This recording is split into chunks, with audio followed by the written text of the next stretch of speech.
Outcome modeling is the process of using goals to track business objectives. It's about starting at the end of the process and working your way back through what you're trying to achieve, looking at strategy and tactics.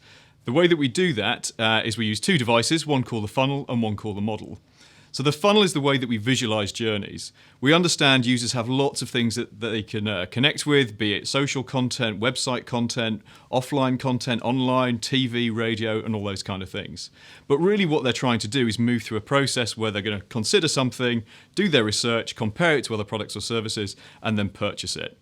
Our job, therefore, is to move them through that process, through those touch points, in a way that makes sense to the business, that drives them towards a specific outcome. So funnels are how we visualize that.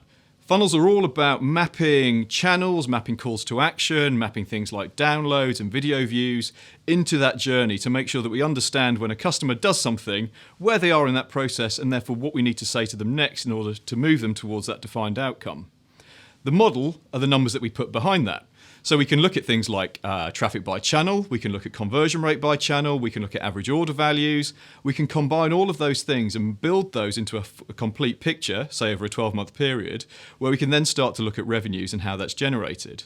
If we then go back to the model and start adjusting those figures, looking for small improvements in traffic, in conversion, in average order value, then potentially we can start to plan and predict behaviour for the next 12-month period.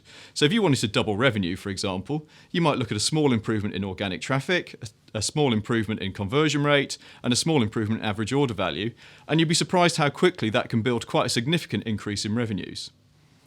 Digital strategy fits into this because once you've got your model and you've got your funnel and you understand how people move through it, you can then define the strategy around it. So you can come back to the top of the funnel and start working out what you need to do to drive more people in, how you can improve quality, how you can use remarketing and email to scoop people back up and put them back in at the top. And then you can take them forward through that journey towards that defined outcome.